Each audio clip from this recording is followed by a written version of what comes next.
¿Qué tal? Buen día a todos. Antes que nada, mi agradecimiento por la invitación para conversar de este tema que tanto nos apasiona y bueno, sobre todo en nuestra área de salud que es muy importante, se está volviendo muy importante. Así que avanzo un poco con la agenda de los temas que voy a hablar hoy. Bueno, voy a hacer algunos comentarios y algunos datos del contexto actual de cómo estamos con los ciberataques en el sector salud, eh, un- explicar un poco por qué este sector se está volviendo atractivo para los ciberdelincuentes, cuáles están siendo las principales amenazas este año, y un poco entrando al tema que quería mencionar del crecimiento de la superficie de ataque, entender un poco a qué me refiero y bueno, y algunas recomendaciones para enfrentar ese aumento de riesgos y después dejo un espacio para preguntas. Eh, Así que bueno, avancemos. Eh, yo me baso mucho en datos de informes, en este caso tomo como fuente el informe anual de IBM Security que hace junto con el Instituto Ponemon, que un poco hace los cálculos del cuáles son los costos de las brechas de datos, y los plasma en un reporte. Eh, Ahí gráficamente se puede ver que más o menos el costo promedio, estos datos son globales, ¿no? No estoy hablando de Argentina o de la región, sino que son globales.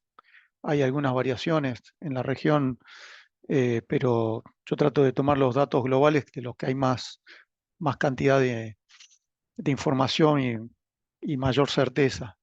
Si se fijan, el costo promedio de una brecha está alrededor de 4,3 millones de dólares, pero en el caso de salud el costo se duplica, lo cual es uno de los puntos a tomar en cuenta y prestar atención. Además, ya llevamos 12 años consecutivos en el sector salud con ese al tope de la tabla. Somos los número uno en el ranking de costos de brechas de datos.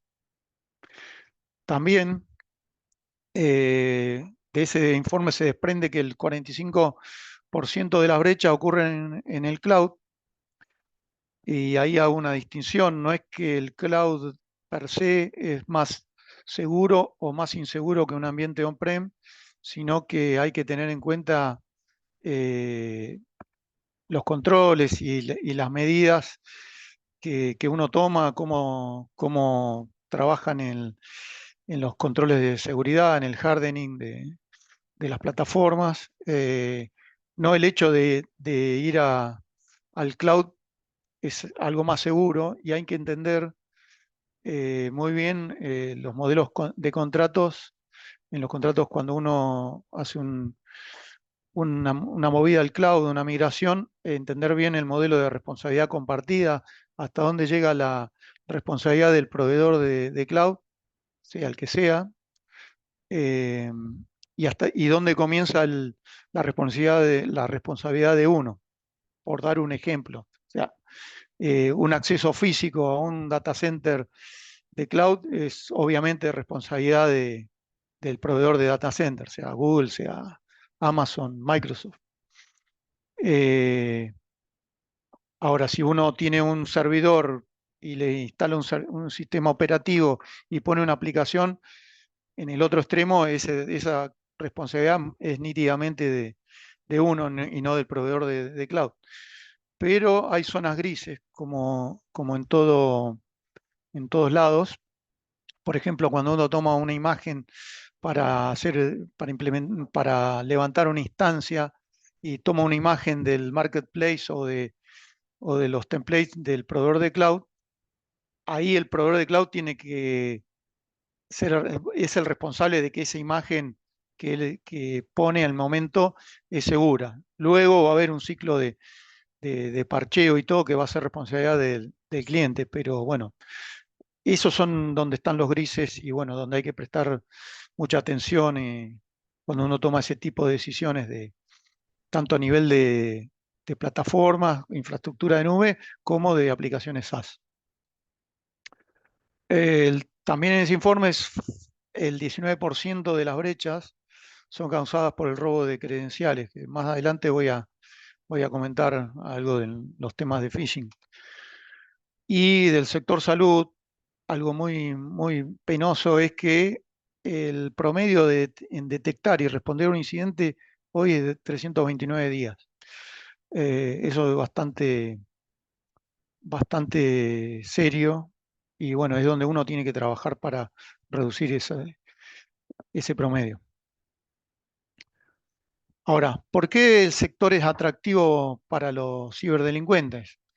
En primer lugar, por la información, el tipo de información que nosotros manejamos, que dentro de datos personales son los datos sensibles, o sea, son los datos de salud de las personas. Entonces, es un activo que tiene gran valor. Y además que cuando los ciberdelincuentes los obtienen, son de fácil monetización por parte de ellos. En segundo lugar, eh, el nivel de protección o los dispositivos médicos, toda la tecnología que maneja el sector salud, está más pensada en que funcione y no fue pensada desde su inicio, de su génesis, como, como segura. Entonces, también el nivel de inversión es históricamente bajo comparado con otras industrias, como la financiera. En tercer lugar, la necesidad de acceso remoto. Durante la pandemia se aceleraron todos los procesos de digitalización. Por mencionar los casos más visibles, las recetas digitales, las teleconsultas. Eh, entonces, y por otro lado, los profesionales que están detrás de de esos procesos de digitalización, de esos sistemas digitales. Entonces, hubo que disponibilizar con mucha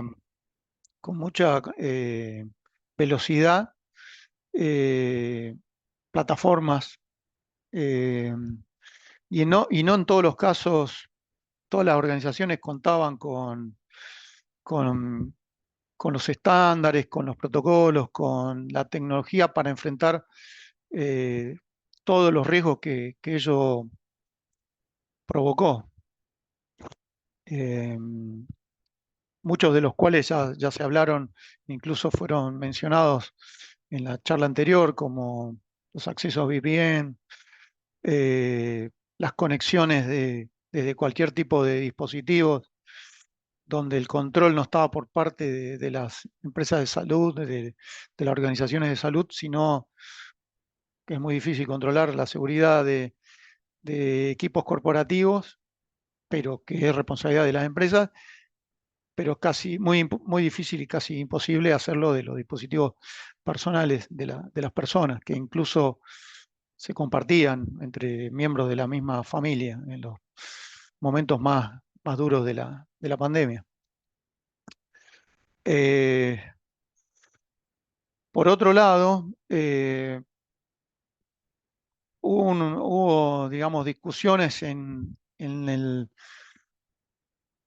cuánto más protegemos y cuánto más fácil acceso damos a los usuarios. O sea, a nivel protección, cuando hay que manejar un delicado equilibrio entre el uso de tecnología y la protección, la medida de protección que se dan, ¿no? Eh, por ejemplo, para dar un ejemplo, es sano que todas las organizaciones tengan para el login de sus usuarios internos un doble factor de autenticación o múltiples métodos, token y todo. Pero cuando uno piensa en canales digitales, no todo el público que está del otro lado está preparado para utilizar eh, token, múltiples factores de autenticación. De hecho, ni siquiera industrias más avanzadas como los bancos, en los home banking, en el logueo permiten o exigen múltiples factores de autenticación. Quizás luego sí, para hacer una transferencia, uno tiene que usar un token y otras herramientas, pero es algo que siempre hay que manejar un delicado equilibrio. Y por último, sin hacer, digamos, acá caer eh, sobre ningún sector en particular, pero la salud, el personal de salud hay un perfil profesional muy diverso. Eh, Como disclaimer, yo estoy casado con una médica y entonces conozco de los dos lados el- el panorama. Pero bueno, no hay una falta de cultura y de educación, de concientización corporativa histórica, que bueno, en la cual hay que trabajar. Pero bueno, estos son un poco los 5 puntos por los cuales hoy en día, y se ve en las noticias, sobre todo en nuestro país, hubo muchos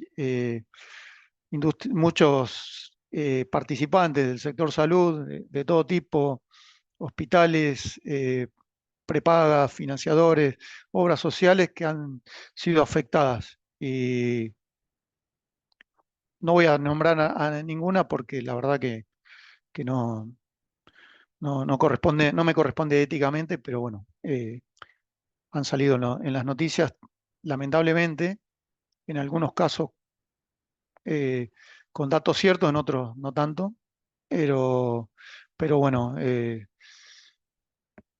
eso explica un poco estas 5 razones por qué el sector está siendo apuntado. A ver, las 4 principales amenazas que vimos en este sector salud, estos son datos que surgen no solo de continuos informes de inteligencia global de amenazas, sino también lo que nosotros vemos particularmente en nuestras consolas, en nuestras alertas. El phishing en primer lugar, hoy es el vector que explica el 95%, no, entre 90 y 95% de los ciberataques.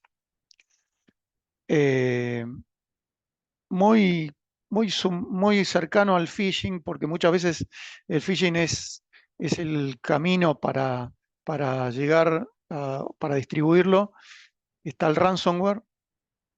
El ransomware, eh, ya se ha hablado mucho, no voy a entrar mucho en detalles, pero solo voy a mencionar que cuando uno, cuando uno hace, históricamente, cuando uno hacía un plan de recuperación de desastres de Haití o un plan de continuidad de negocios, normalmente en las causas estaba, no sé, incendio, entonces ponía medidas antiincendio, eh, terremotos, entonces, bueno, elegía, no sé, un data center que esté en un sector, no sé, en una ciudad, en una geografía que no esté temblando todo el tiempo, eh, inundaciones, huelgas, bueno, todo tipo. Y bueno, y ahí manejaba niveles de probabilidad de ocurrencia y probabilidad de impacto.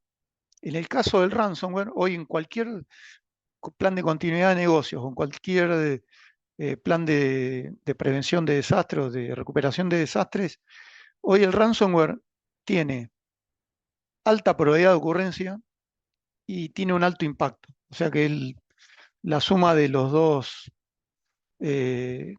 de los dos riesgos más grandes que había en los históricos planes. Pero hoy todas las organizaciones deberían estar haciendo una evaluación de sus planes actuales y pensando en un escenario de ransomware. En tercer lugar, la brecha de datos. Y está todo muy relacionado. Hoy en la taxonomía, en la estrategia de un ciberataque, eh, cuando ocurre un ransomware o cuando ocurre el impacto de un ransomware, seguramente ya hubo una brecha de datos. Entonces estamos ante casos de doble extorsión. O sea, primero robo datos, primero, o sea, primero trato de de, de penetrar las defensas con distintas técnicas y tácticas que se están utilizando, que uno puede ver fácilmente en la matriz Mitre, eh, que es como un compendio, como una enciclopedia de todas las tácticas y técnicas que utilizan los ciberatacantes. Pero para que ocurra una brecha de datos, previamente hubo no sé, una brecha de credenciales, una filtración de credenciales con probablemente con un ataque de phishing que solo tenía el propósito no de distribuir ransomware, sino de colectar credenciales. Los usuarios son muy proclives a entregar sus secretos. Eh, con esas credenciales los atacantes penetran la defensa, empiezan a evaluar lateralmente dónde pueden llegar o dónde pueden obtener datos interesantes, y una vez que los obtienen tratan de- de exfiltrarlos con varias técnicas o varios programas eh, de, de transferencia de información. Y una vez que logran eso, que logran datos importantes y ven que no pueden obtener nada más, ahí despliegan el ransomware. Entonces, en las extorsiones le llamamos doble extorsión porque por un lado amenazan con publicar información y te dan un plazo, y por otro lado eh, te piden dinero a cambio para entregarte las claves para desencripción. Y bueno, hay industrias o hay países donde eso puede, por ejemplo, pagar un rescate de los datos por un ataque de ransomware o por un rescate de las claves criptográficas, eh, pues puede ser punible penalmente o sea, por ejemplo, en Estados Unidos eh, hay casos muy importantes como Colonial Pipeline, en el cual el CEO pagó de rescate y después tuvo que ir a dar explicaciones al Congreso de Estados Unidos. Y no la pasó para nada bien, incluso penalmente. Entonces, por eh, ley antiterrorismo. Bueno, y en el caso de las brechas de datos, en Estados Unidos te cae la ley HIPAA, en Europa te caerá GDPR, y en otros países las leyes de protección de datos de otros países, pero puede haber multas. Bueno, el daño de imagen ni hablemos. eh, bueno, varias cuestiones más. Y yendo a la última amenaza, que es la de negación de servicio, que hoy no se ve tanto como en otras épocas, pero sigue siendo una amenaza visible. Ahora, yendo al tema de por ahí de la charla, bueno, luego de esta introducción, eh, lo que tenemos que hacer distinción en lo que pasaba antes de la pandemia y lo que ocurre durante y bueno y después de la pandemia. Antes de la pandemia había, por ejemplo, baja adopción de servicios de telemedicina. ¿Y por qué estoy hablando de crecimiento de superficie de ataque? Eh, por varios temas que voy a mencionar, pero históricamente la superficie de ataque de las empresas era su perímetro.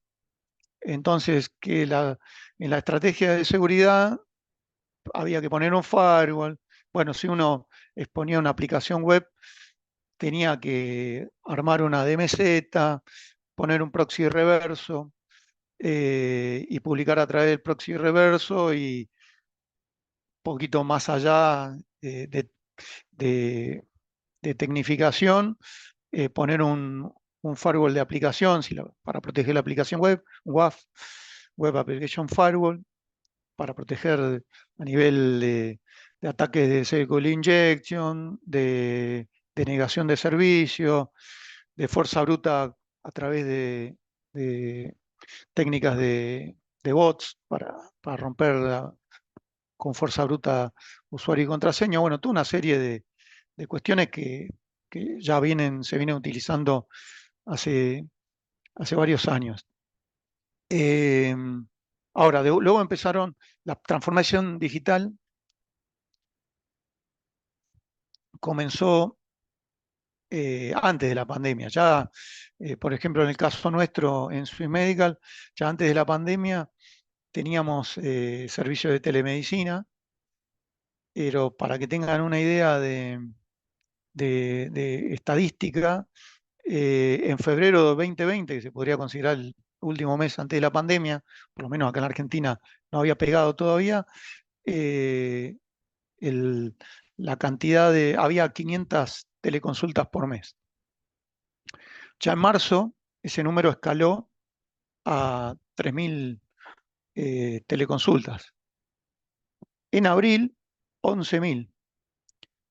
Y hoy estamos en un promedio de 60.000 videoconsultas, consultas a través de los servicios de telemedicina y también unas 30, 40.000 recetas digitales. Así que imaginen que, bueno, ahí pueden empezar a imaginar por qué estamos hablando de crecimiento de superficie de ataque. Porque para números bajos de servicios de telemedicina, uno más o menos hacía un sizing y armaba infraestructuras on-prem y a lo sumo tenía alguna especie de- de estrategia de mover carga a la nube para picos de consumo. Pero cuando te saltan de 500 a 60.000 en pocos meses, eh, ya los servicios on-prem se empiezan a quedar cortos y uno tiene que empezar a pensar en servicios del tipo SaaS, Software as a Service. Entonces, y esos Software as a Service están expuestos directamente a Internet. Entonces, cuando uno empieza a contratar servicios expuestos a Internet, ahí empieza a crecer la superficie de ataque. Bueno, lo que hablaba, había baja adopción de servicios de nube y bueno, entonces empiezan a crecer este tipo de adopción de servicios de nube, bajo uso de accesos remotos. Nosotros, para dar un ejemplo también de nuestra organización, antes de la pandemia teníamos un sizing de servicios de acceso remoto de más o menos 200 usuarios concurrentes, que estaba pensado más para usuarios del área de tecnología, del área de ciberseguridad, para, no sé, dar atención en caso de algún problema fin de semana, durante la noche, pero el trabajo era presencial. Entonces no se requería mucho en nuestra industria, mucho servicios de acceso remoto. O por ahí algún proveedor de mantenimiento de, no sé, un tomógrafo, un resonador, servicios de imágenes. Eh, Se utilizaban accesos remotos site to site con proveedores grandes, como bueno, los conocidos de la industria, no vale la pena mencionar. No sé si lo puedo mencionar tampoco. Pero bueno, conocen todos.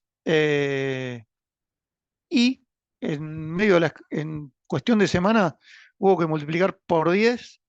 O sea, en el caso nuestro tuvimos que pasar de 2.000, de 200 a 2.000 y después a 4.000 en cuestión de menos de un mes. O sea que hubo que escalar infraestructura. Escalar infraestructura en este país no es relativamente fácil porque antes de todos los problemas de tipos de cambio, históricamente acá en la Argentina, adquirir hardware era un proceso de 3 a 6 meses, imaginen con problemas de cambio, que no vale la pena mencionar. Bueno, imaginen todo eso en cuestión de semanas. Eh, Felizmente pudimos contar con los socios de negocios que estuvieron a la altura de la situación. Bueno, lo que mencionaba antes, había un predominio de ambientes on-premises. Eh, la red de datos, acá estoy hablando por ahí de un caso más personal, más de nuestra organización, separada de red de dispositivos médicos, y en la transición durante y después de la pandemia, adopción acelerada de servicios de telemedicina, lo que mencioné anteriormente, incremento del uso de servicios para escalar, lo que mencioné anteriormente, servicios tanto SaaS como mover carga en la nube, eh, aumento exponencial de accesos remotos, mencioné anteriormente. Ahí empezaron, para no marear con siglas, VPN por redes virtuales privadas y ZTNA por Zero Trust Network Access o acceso de redes de cero confianza. Pero es una tendencia que se está viendo ahora como un futuro reemplazo de lo que hoy conocemos como redes de VPN, en los cuales uno no solo va a preguntar al usuario que está al otro lado quién es, cuál es su clave, o sea, lo que es, lo que sabe y lo que tiene un token, sino que eh, va a hacer control de postura de qué dispositivo tiene, si un dispositivo corporativo o no corporativo, si tiene un antivirus instalado o no tiene un antivirus instalado, qué tipo de sistema operativo es, si es un sistema operativo que es homologado por la organización. Bueno, toda esa serie de controles, si es un dispositivo que está parchado, dónde quiere acceder, si tiene los privilegios para acceder. Bueno, toda esa serie de controles que se suman es lo que se conoce como Zero Trust Network Access, que es básicamente no confiar en nadie a menos que me demuestre todo lo que yo le voy a preguntar y le voy a pedir. Se ve, eso es una tendencia que se está viendo, o sea, es un concepto, no es una tecnología. El Zero Trust es un concepto. Después están todas las empresas tecnológicas tomando su camino hacia ese concepto. Adopción de lo que mencioné anteriormente, Platform as a Service o Infrastructure as a Service, para escalar rápidamente. Por ejemplo, si tengo infraestructuras on-premise virtuales y llegué a un tope de escalamiento y tengo que esperar a agregar nodos, puedo mover carga en la nube eh, y tener la misma tecnología on-prem, pero en la nube, con algunos clics. Y obviamente va a empezar el taxímetro a cobrar lo que voy a desplegar ahí, pero bueno, la posibilidad la tenemos. Un caso que puedo mencionar ahí fue el caso de eh, escritorios virtuales en la nube, Workspaces de AWS, que nos sacó digamos, de un problema en cuestión de 2 días para accesos remotos y seguros de médicos. Y bueno, lo que estamos viendo ahora es que se empiezan a integrar las redes de dispositivos con redes de datos.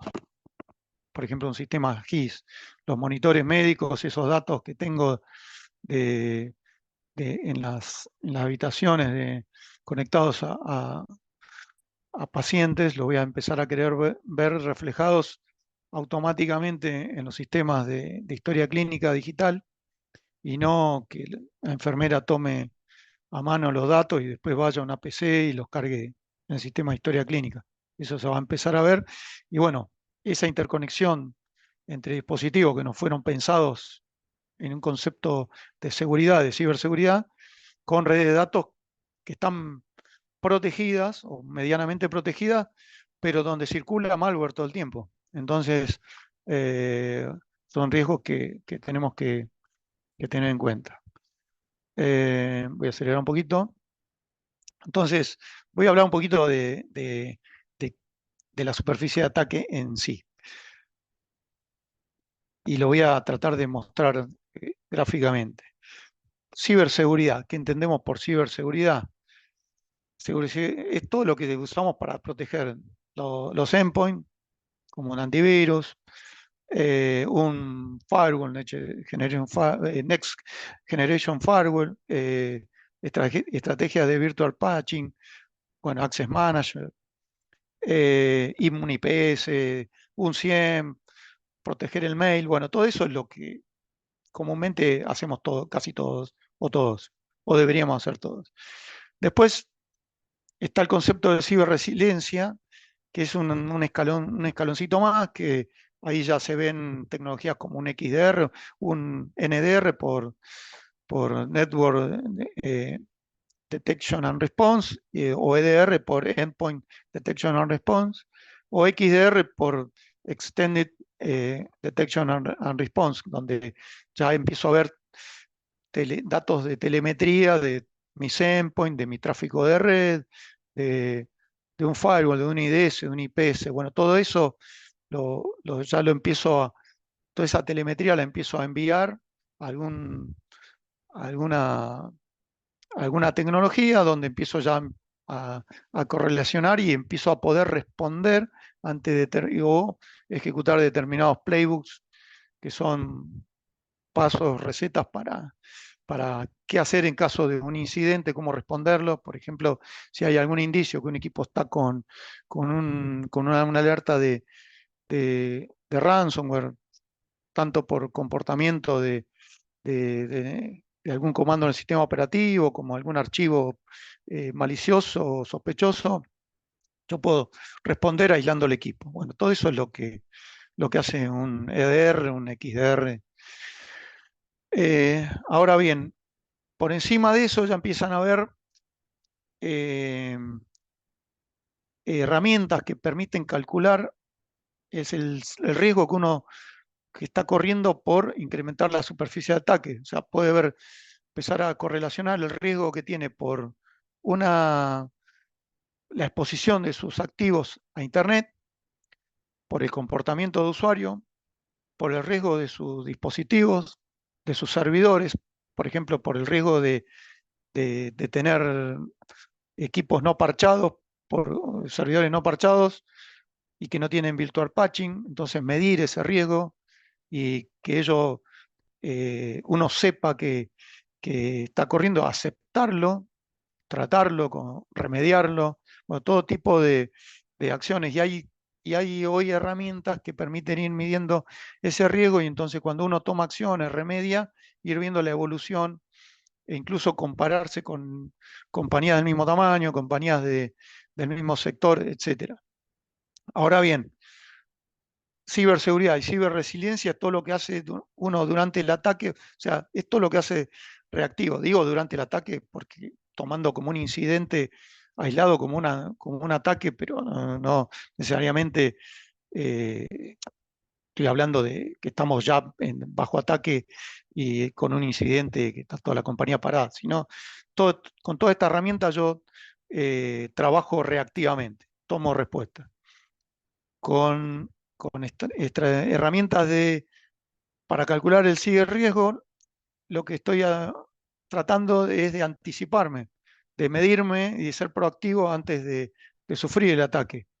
Entonces, si yo veo que tengo un alto riesgo en, en activos que tengo expuestos a Internet, porque no sé, están desplegados de manera insegura, tienen abiertos puertos inseguros o, o tienen algunos problemas de parcheo, bueno, yo puedo tomar proactivamente algunas medidas y bajar ese riesgo.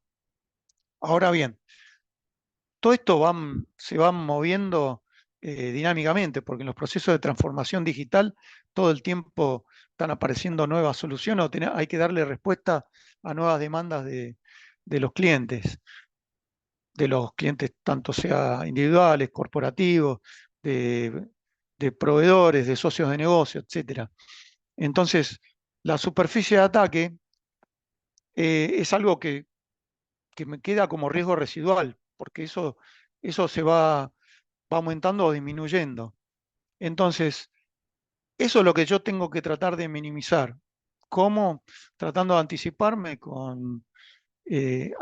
anticipándome a los riesgos, tratando desde el área de ciberseguridad de participar activamente en los procesos de transformación digital, participando de los, eh, en los proyectos desde el día cero, no esperar que una aplicación vaya a ser lanzada al mercado para recién ahí hacer un análisis de seguridad, sino que ya tenemos que estar sentados en la mesa de desarrollo y de proyectos desde el día cero, en los, en los, en los llamados squads, eh, en los diferentes sprints. Cada sprint nosotros tenemos que saber qué se va a poner en producción y si de manera anticipada podemos anticiparnos a ese crecimiento de la superficie de ataque, mejor. Eh, Voy a dar algunas recomendaciones. Como, como número uno, va a haber que invertir más. Las compañías que hoy estén en el primer escalón de ciberseguridad y no estén en el segundo escalón de ciberresiliencia, bueno, van a tener que incrementar la resiliencia de sus organizaciones adoptando herramientas que permitan mejorar los procesos de detección, pero a su vez responder a través de- de playbooks, contratando servicios de SOC propios o herramientas de SOC, contratando un SIEM o contratando servicios de SOC que incluyan el SIEM. O sea, hay varias, pero hoy por hoy, no estar en ese escalón es correr un riesgo, sobre todo en este momento que nuestro sector está siendo muy apuntado. Eh, También el siguiente el escalón que mencioné de ir descubriendo eh, activos. Ahí yo quiero hacer hincapié en que muchas veces corremos detrás de las tecnologías, detrás del avance de las herramientas nuevas que hay en ciberseguridad, eh, pero descuidamos lo básico. Y hay que volver a lo básico, o no hay que descuidar lo básico. Todas las organizaciones tienen que tener claro qué activos tienen. O sea, tener un inventario claro y actualizado y en lo posible automatizado de qué activos conectados a la red o aplicaciones tienen, eh, qué software tienen instalado en en sus equipos corporativos o qué aplicaciones utilizan de negocio, estar al tanto de si esas aplicaciones tienen zero days y estar al tanto de la inteligencia de amenazas.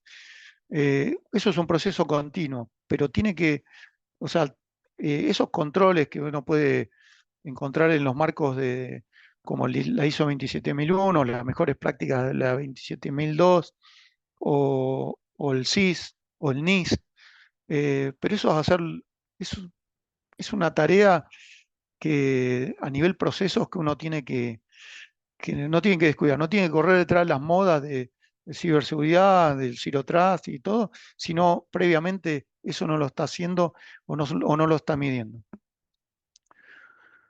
Eh, y algo muy importante en lo que tienen que trabajar muy fuerte, sobre todo en el ambiente de salud, es en concientizar en todos los niveles, pero tratando de comenzar en el nivel más alto para lograr un efecto derrame, convencer a ese nivel de la importancia de todo lo que se puede hacer en concientización. Nosotros, por ejemplo, en la organización tenemos un eslogan que es Cuidemos nuestra salud digital. Ese es nuestro eslogan y toda nuestra campaña de concientización, que es anual, calendarizada, eh, con continuas capacitaciones, eh, alertas a los usuarios de estafas como las que se mencionó en la charla anterior, la estafa de WhatsApp, los cuentos del tío, etcétera, cómo detectar phishing y todo eso a todos los niveles y en lo posible poder medir, poder hacer.